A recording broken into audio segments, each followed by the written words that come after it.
بسم اللہ الرحمن الرحیم۔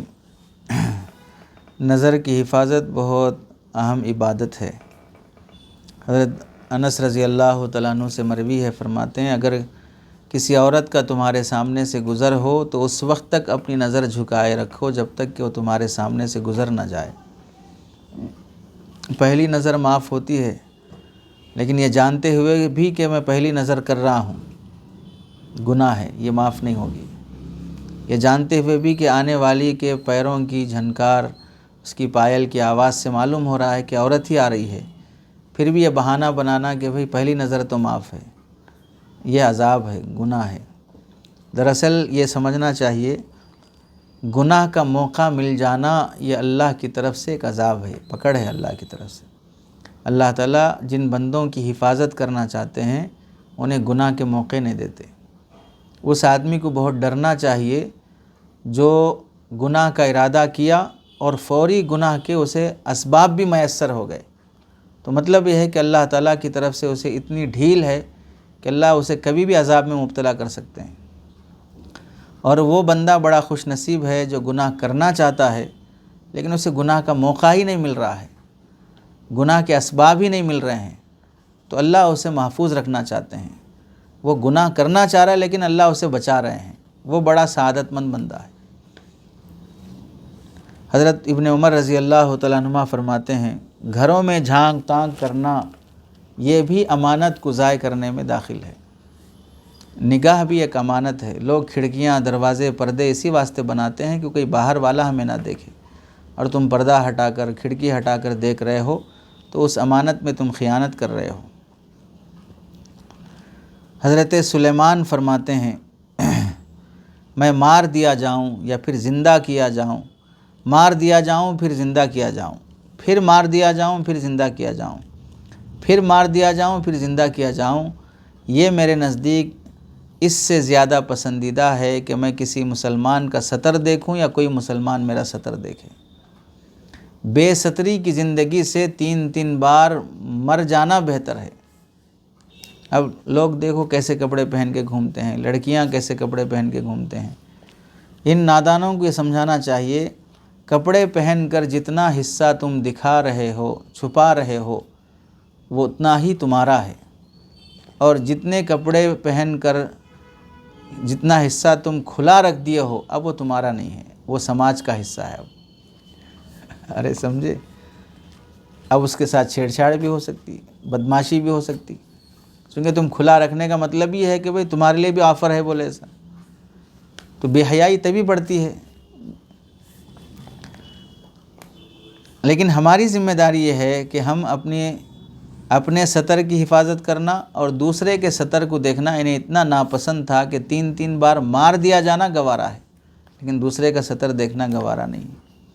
کتنے باحیا لوگ تھے، اور آج کل کے نوجوان کتنے بے حیا ہیں، موبائل میں ہی بے ستری والے فلمیں دیکھتے ہیں، بے حیائی والی تصویریں دیکھتے ہیں، گندی فوٹوز دیکھتے ہیں، گندے فلم دیکھتے ہیں۔ ایک تو وہ تھے جو مر جانا گوارا کر رہے تھے، اور ان کا وہ جو سطر دیکھنا ہے وہ فزیکل تھا کہ بھئی سامنے سے نظر آ رہی ہے، نظر آ رہا ہے۔ یہ تو تصویروں میں ہے، کچھ کر بھی نہیں سکتے، کیا فائدہ ہوگا اس میں؟ اسکرین ہے، کیا ٹچ کر سکتے اس پہ؟ اگر کسی لڑکی کی ران نظر آ رہی ہے، پیٹ نظر آ رہا ہے، سینہ نظر آ رہا ہے، اس میں پکڑ سکتے ہو اسکرین میں جا کے؟ ایسی ہوس جسے پوری بھی نہیں کی جا سکتی، اس گناہ میں انسان مبتلا ہے۔ حضرت حاتم رحمۃ اللہ علیہ فرماتے ہیں شہوت 3 طرح کی ہوتی ہے: کھانے کی شہوت، بولنے کی شہوت، نگاہ کی شہوت۔ کھانے کی جو شہوت ہے، اس شہوت سے اگر بچنا ہو تو آدمی اپنے اندر خود اعتمادی پیدا کرے کہ میرے حصے کا جو ہے وہ مجھے ملے گا، ٹوٹ پڑنے کی ضرورت نہیں ہے۔ کھانے کی جو شہوت ہے وہ ہمارے حیدرآبادی سماج میں کوٹ کوٹ کے بھری ہے۔ کہیں بھی نکاح ہو جائے، ولیمہ ہو جائے، دیکھو ایسے ٹوٹ پڑتے ہیں جیسے اسرائیل نے فلسطین پہ ٹوٹ پڑا ہے۔ پورے درندگی، پورے ظالمانہ جنگ کے پورے اصول توڑ کر جیسے ٹوٹ پڑا ہے، ویسے طعام کے پورے اصول ٹوٹ پڑتے ہیں۔ دوسری قسم بولنے کی جو شہوات ہیں، اس سے بچنے کے لیے آدمی حق پسندی اختیار کرے، اس لیے کہ آدمی کے پاس بولنے کے لیے سچ تھوڑی رہتا، جھوٹ بہت زیادہ رہتا۔ سچ بولو اور حق بولو، کتنا سنتے پھر دیکھو۔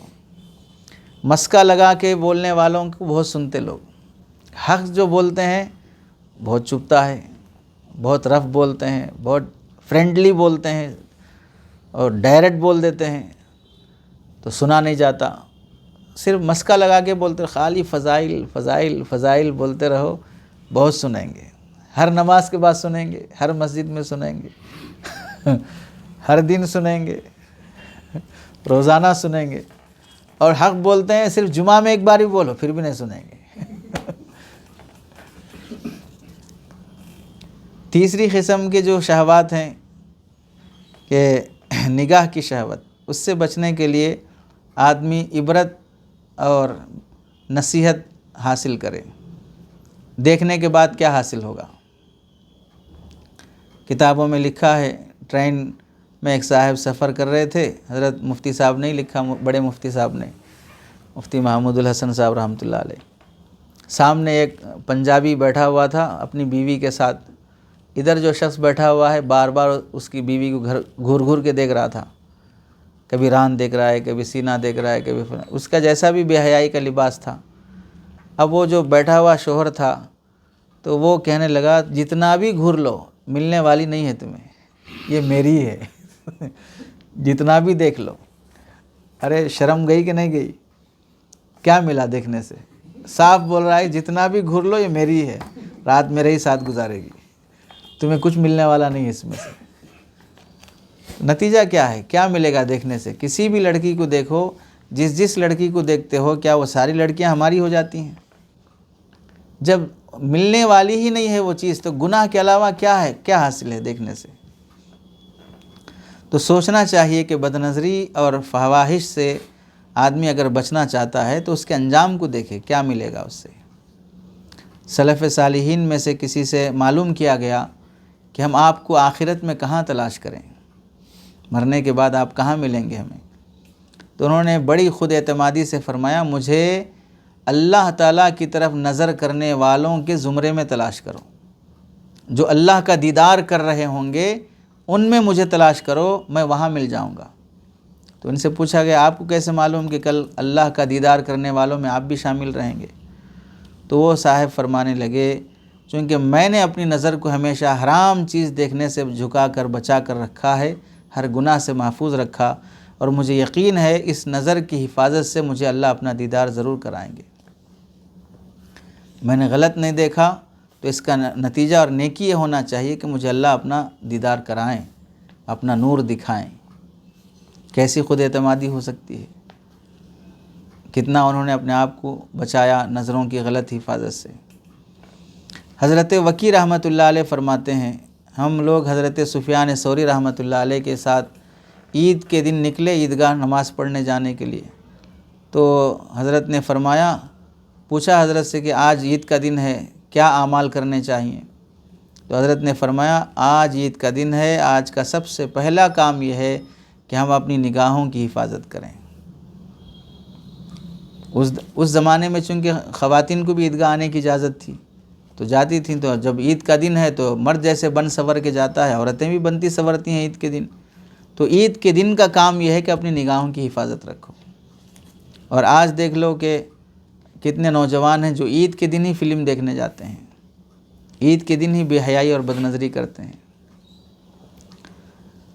حضرت حسان بن ابی سنان رحمۃ اللہ علیہ عید کے دن نکلے گھر سے عید پڑھنے کے لیے، واپس آئے تو مذاق کے طور پر ان کی گھر والی نے ان سے پوچھا، آج عید کا دن تھا، کتنی دوشیزاؤں کا دیدار کرائے ہو؟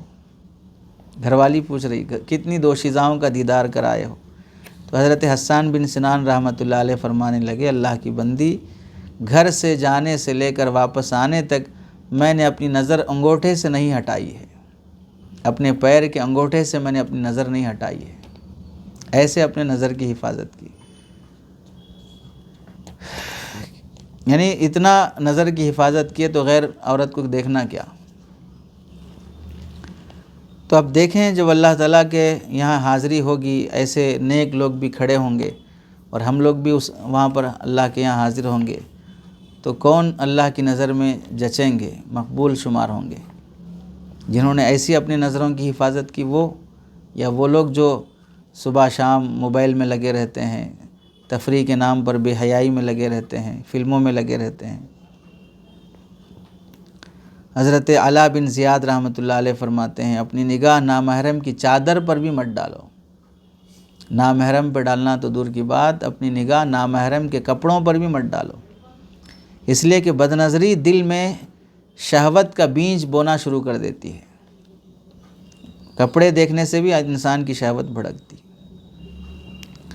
حضرت ابراہیم بن ادھم رحمۃ اللہ علیہ فرماتے ہیں باطل کو بار بار دیکھنے سے معرفت حق کی قوت سلب کر لی جاتی ہے۔ غلط چیزوں کو بار بار دیکھنے سے حق کی معرفت کی قوت اللہ تعالیٰ سلب کر لیتے ہیں۔